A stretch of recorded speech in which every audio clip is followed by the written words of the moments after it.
If you looked at our P&L, it would basically just be like $5,000 of just like coffees and restaurant vouchers and just birthday cards and stuff. The beauty of having margins in a business, though.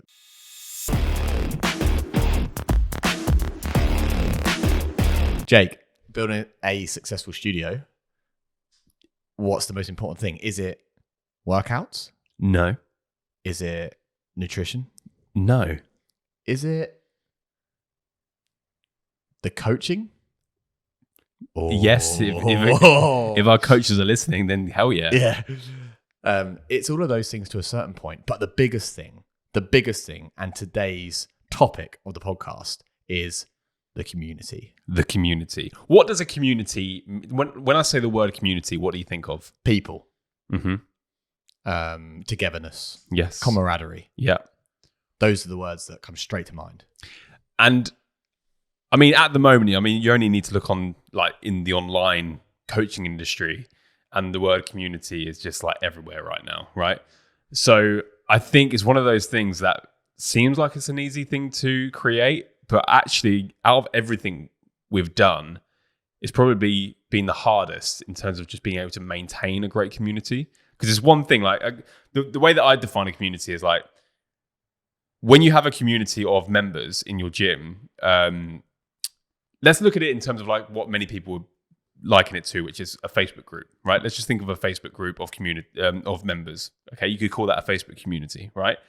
I think you have a great community when you don't actually need to be in it.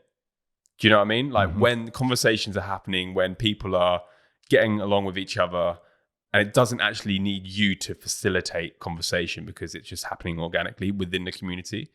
In other words, like everything just works behind the scenes.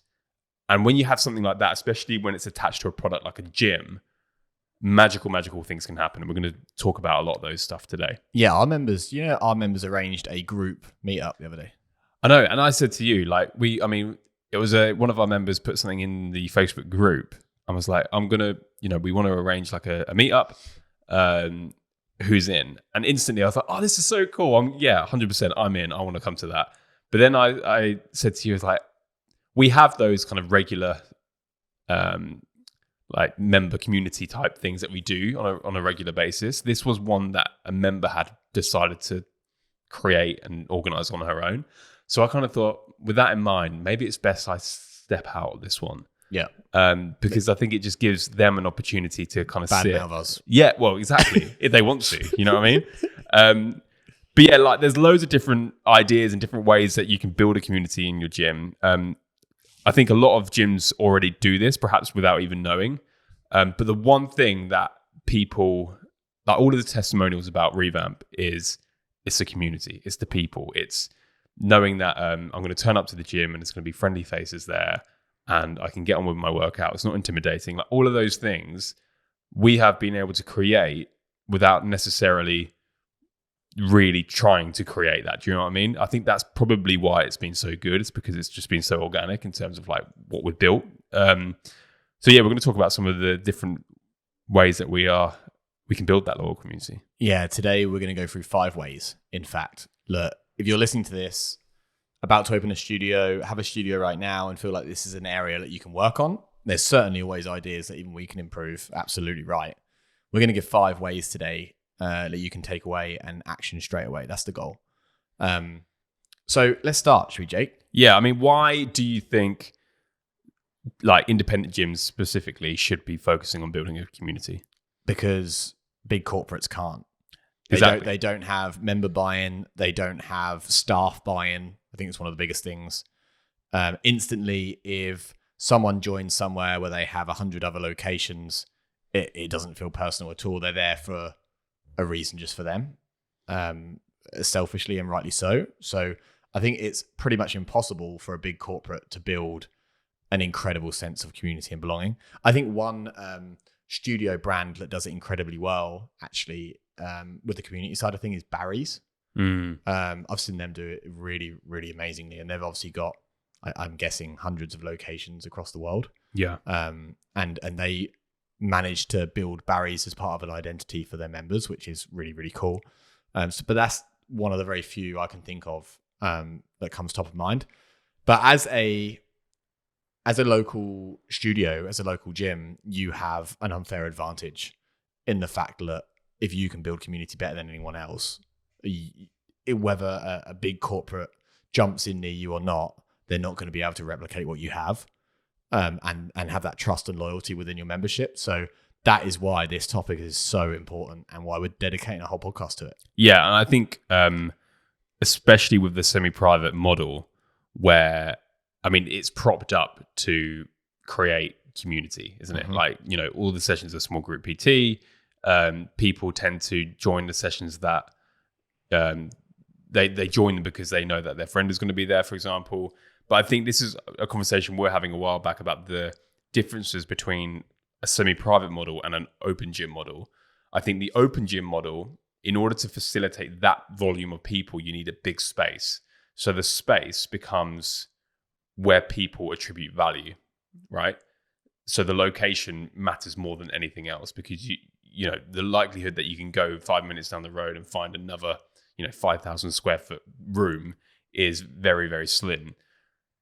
But with a semi-private model, the value is attributed to the people, and the likelihood, I mean, if you ignore a couple of weeks ago that podcast, but the likelihood of you being able to move the people to another location, you're gonna have much more of a higher chance of doing that, because that's where the value is, not necessarily within the four walls, but the people that actually go to those sessions.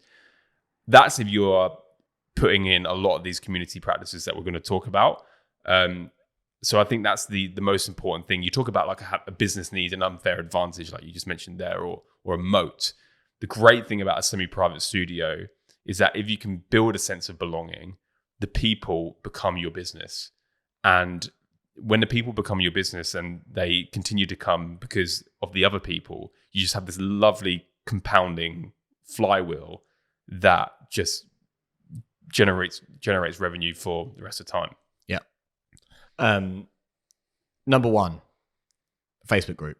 So, disclaimer, a lot of people will say, oh, Facebook group, especially coaches and personal trainers, they're in loads. They find them boring, all this kind of stuff, right? Maybe not engaging, maybe a lot of selling goes in on them, and all this kind of stuff.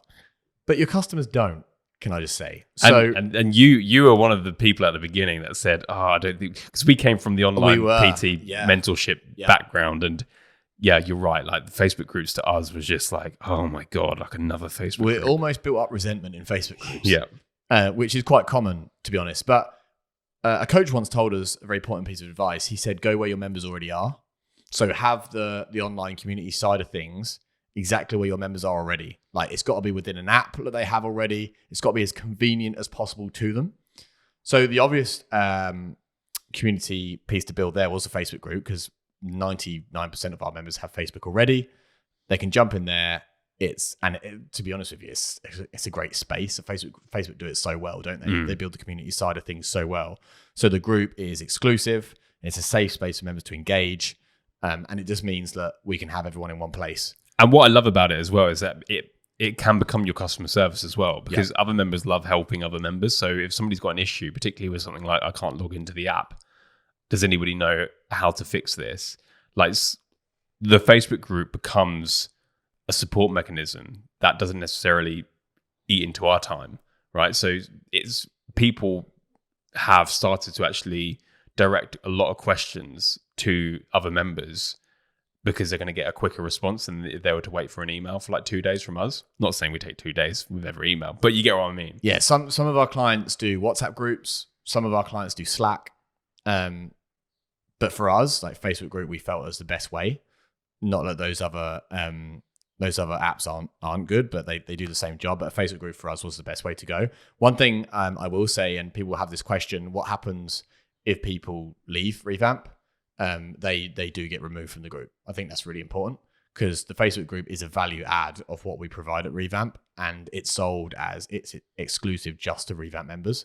So if people see members who are members 4 months ago still in the group, it almost says, oh, you can be in this group whether you're a Revamp member or not. So that's not what we want to portray. So we do remove them as soon as they decide to leave Revamp.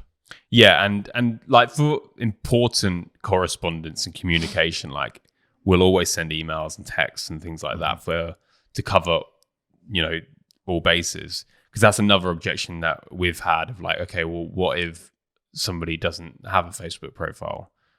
Our answer to that is like, well, this is what it exists. It's happening with or without you. So either, download Facebook and join the community, or you'll be getting all the main stuff sent to you via email and text and everything like that. Because if you start pandering to every single person, trying to send, I can just imagine it now. Like you want to announce like a new event that's coming up, and then you're thinking, okay, now I need to tell that person because they don't have a Facebook profile. I need to tell that person. And it just becomes a bit of a minefield. So like with the main stuff, obviously we send it out to everybody. The Facebook group is where we can discuss a lot of those things and get excited and like share banter. And, like I remember, what was it, for Valentine's Day, we had all the coaches' faces in a post, and we're saying like, okay, now you've got to match the coach up with their favorite Valentine's Day date, right?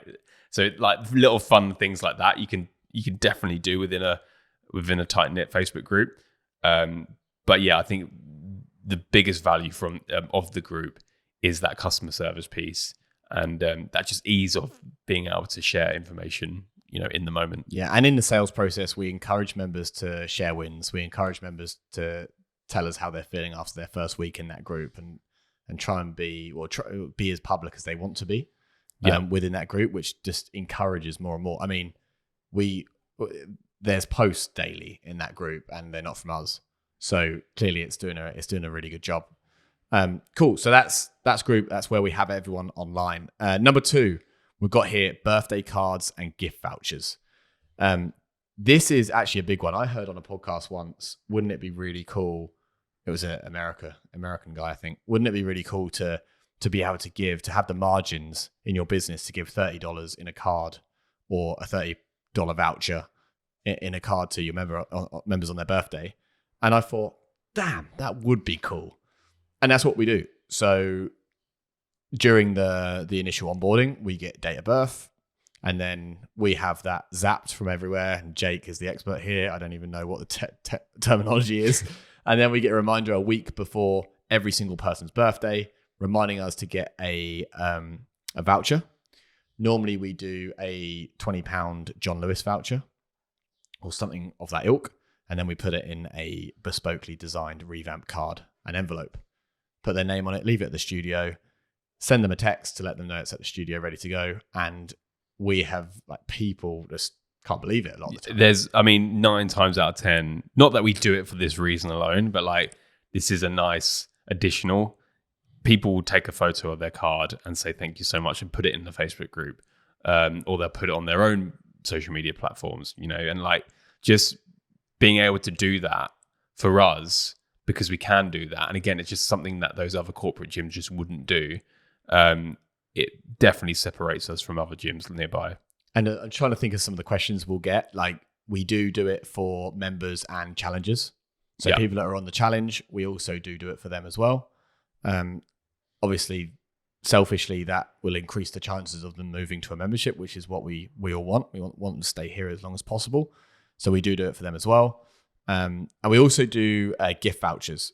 So just on the birthday card thing, now we've got so many members, we've actually had to build that into a monthly P&L, haven't we? Yeah. So I think I said to you, I messaged you one day, didn't I? Being like, Jack, you do realize now with the amount of members we have and the amount of birthdays that every single member has, that adds up across the year. It does. I think it costs us around £2,000 a year. Yeah.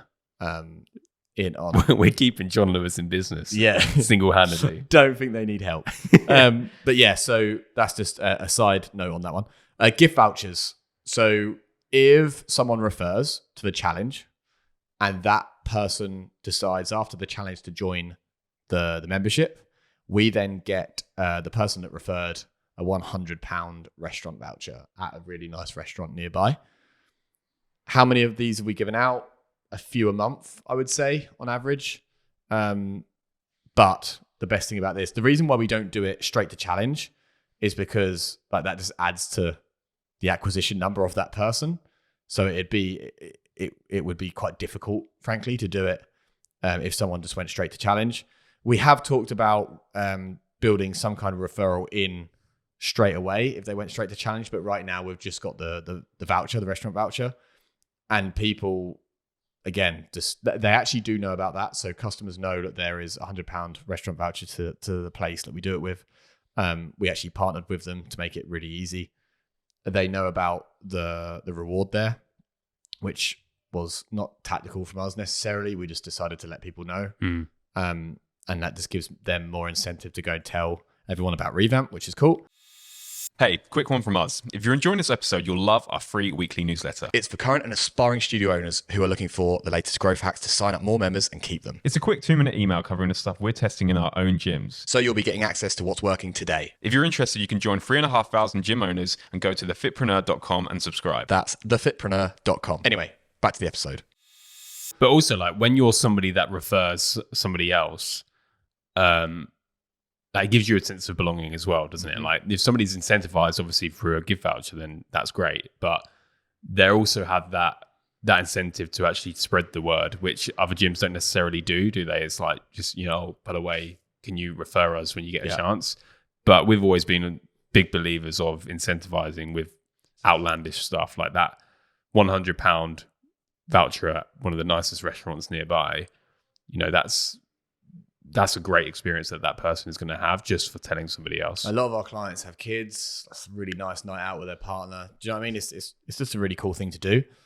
So that's what we've always done. That works really well. And I'd recommend something similar. Think about your demographic and what they'd love, and then build a partnership with somewhere local, because that other business is always going to want to do that business, especially when you start ordering a few a month. Yeah. That's going to look really, really good.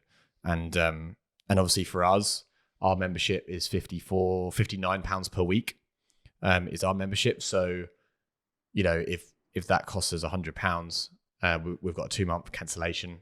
Like, we've got plenty of margin there. Covered, so it makes complete sense. So that's number 2, birthdays and gift cards. Number 3, monthly meetups with free coffee. Monday Coffee Club, one of my favorite Mondays. Well, one of my favorite times of the month on a Monday.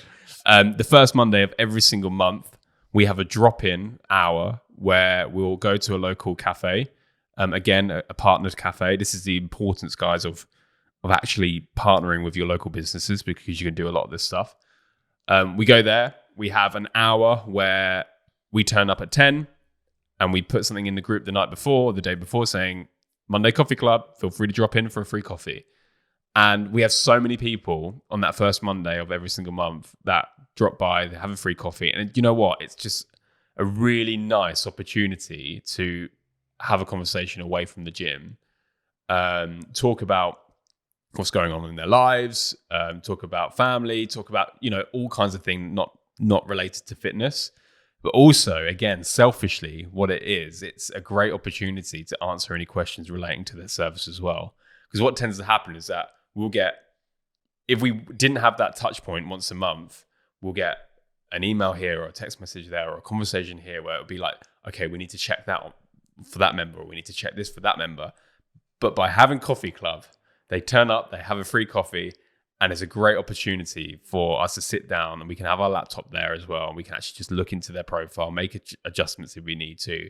And it's just easier for them as well. They don't need to get their laptop out or their phone out and write an email. They can just rock up, have a free coffee, and tell us what's going on. So I think that's been one of the greatest decisions we've made, having that monthly touch point. I agree. And we'll just clarify, free coffee is free to them. Yeah. We obviously pay the coffee shop. So if you looked at our P&L, it would basically just be like $5,000 of just like coffees and restaurant vouchers and just birthday cards and stuff. The beauty of having margins in a business, though, that's what we always wanted to have. So yeah, that is great. I do love that morning. And you were like, you took your daughter as well last time, didn't you? Yeah, I mean, I didn't have childcare. So I said to you, it's like, Jack, I don't have childcare. What do I do? And you're just like, well, just bring her. So I did. And again, like, members loved it. And it was a good chance for them to see a struggling dad trying to chase after his daughter for an hour. They loved every minute. Cool. Number 4, Jake. Merchandise. This is top of mind at the moment. Obviously, we had that whole episode about merchandise and what we do in terms of the system and all that kind of thing. So we won't go into this too much.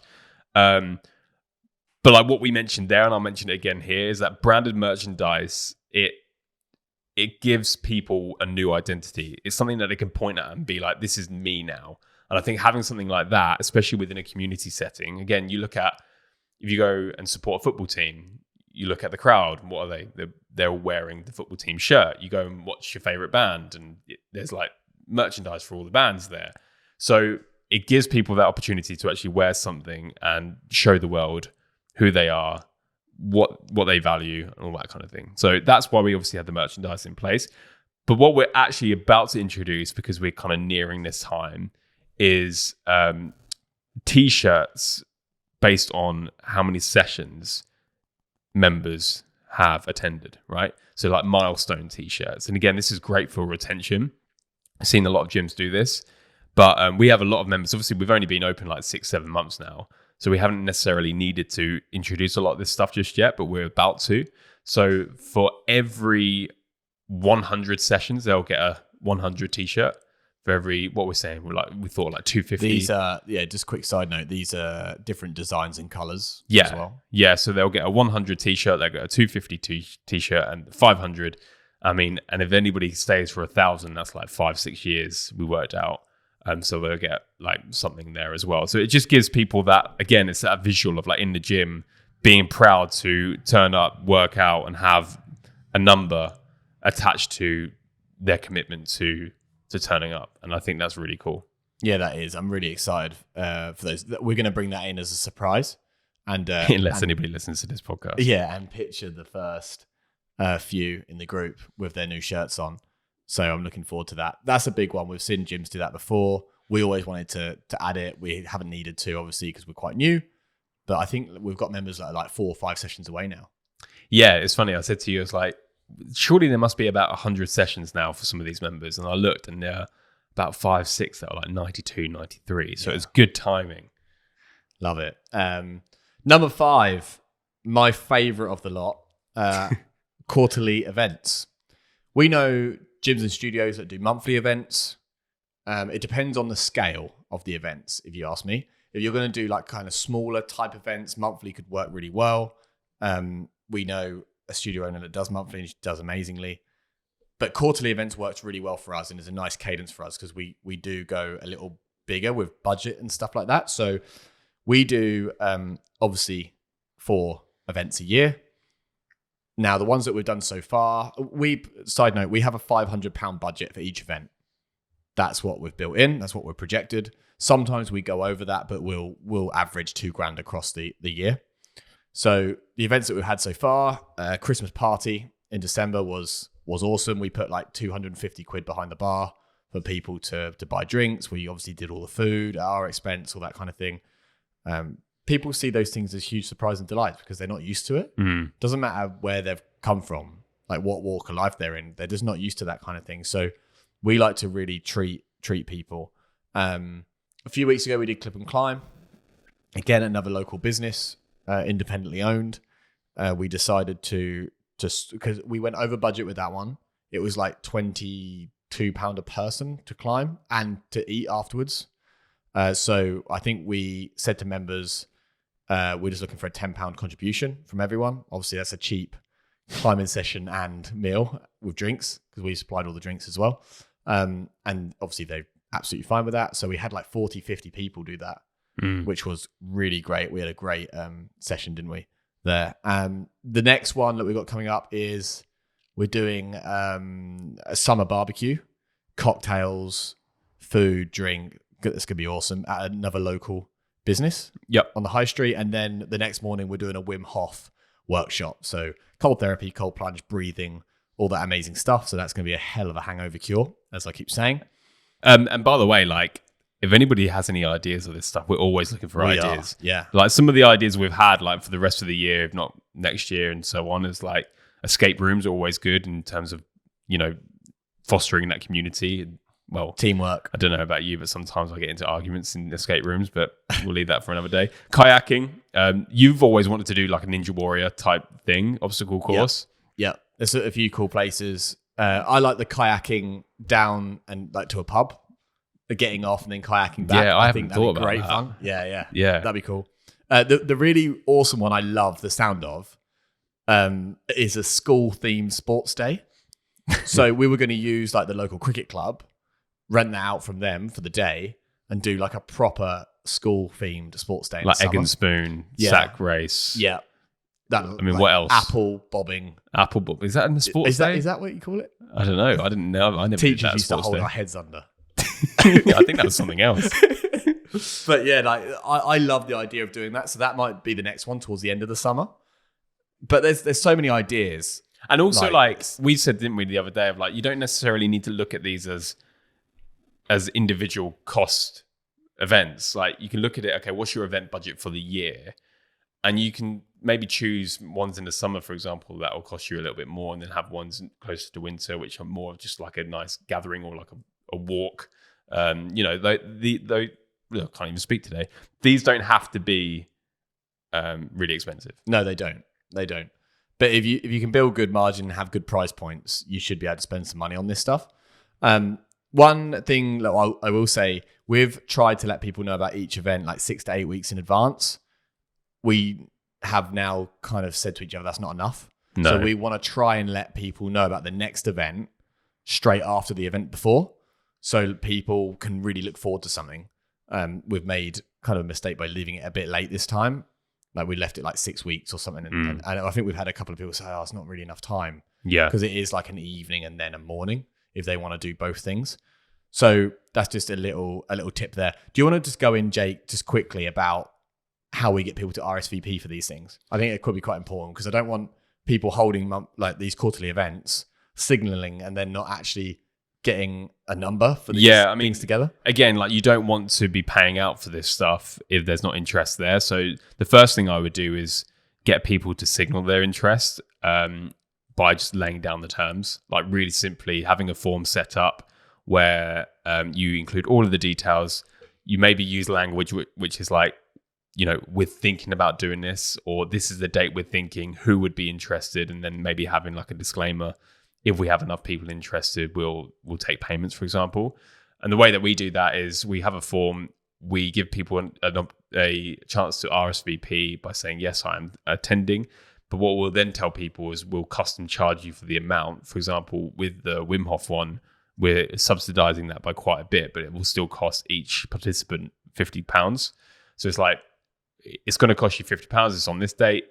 Are you willing to come?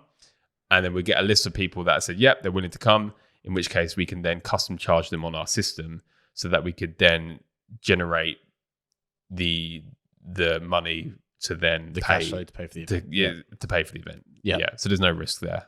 Yep, love it. And it also means it locks in their space as well. Like, it's nothing worse than people saying, yep, that sounds good, looking forward to that, and then on the day being like, sorry, can't do it. So it adds a little bit of accountability. And even to the Christmas parties and barbecues and things like that, we do get people to RSVP yes or no, whether they can come, because then we need to communicate that with the other business owner. And plus ones as well. Yeah, and plus ones. Yeah, we allow people to bring plus ones, absolutely. Which adds to it. Okay, cool. So quick recap. 1, Facebook group, we talked about that, the importance of it. Number 2, birthday cards and gift vouchers, what we do from a surprise and delight standpoint. Number 3, monthly meetups with free coffee. We talked about our Monday Coffee Club on the first Monday of every month. Number 4, merchandise. We're obviously bringing in the 100, 250, 500, and 1,000 session t-shirts, which is really exciting. And number 5, the quarterly events. We hold a kick-ass quarterly event. We have a budget of £500 per event. We go hard. We do know some people do it monthly. Completely up to you guys and how deep you want to jump into it. I also think you need to think about this from a bandwidth perspective with quarterly events, that it does take time to organize these things, no matter what scale it's on. So if you're in the studio doing a lot of coaching right now, you might just want to keep it to quarterly. That's my advice. If you're a bit more operational, you can probably go monthly if you want to. For us, quarterly is perfect. So there you go. They're the 5. I thought like a couple of things, Jake, just to finish here. Maybe one idea each for fostering community that we've heard from elsewhere. Mm-hmm. Fancy that? You put me on the spot here. Yeah, I'll go first because I've got it in my head. That's why I said I suggested do this. Studio owner we know, after I think it's like on a Friday or the end of all Friday sessions, she tells people to pair up with someone they don't know and they go for a 5-minute walk down the road, and the pairs have just got to chat. So that's like awesome from a community building perspective. People build new relationships. can be quite daunting. I think that's quite on the hard side. But I really like that idea. We haven't implemented it here. It's not for us, that one, but that could be for you if you're listening to this. Cool idea. Yeah, you put me on the spot, but one I know there's a studio owner that has like that does monthly events, but he themes them. So he will have within his member base, he'll have like the adventure club, he'll have like the brunch club, and he'll have different kind of themed groups of people depending on what they're more interested in doing. So if you look at it like a holiday camp, right, program, you got all of those different things like, that suit different people's like likes and dislikes. I think that's a really great way of not forcing somebody to do something kind of adventure based if they're just really not that way inclined. Equally, you can start building segments of communities within the community at large, which I think is only ever a good thing. Love it. Let's finish on they stay for the fitness. No, they join for the fitness, they stay for the community. Yeah. So your community is everything. It is everything. It extends beyond coaches, equipment, sessions, all that kind of thing. Your community is what's going to actually keep people coming back for more and more. So definitely don't bypass it. Cool. That's the pod. Bye.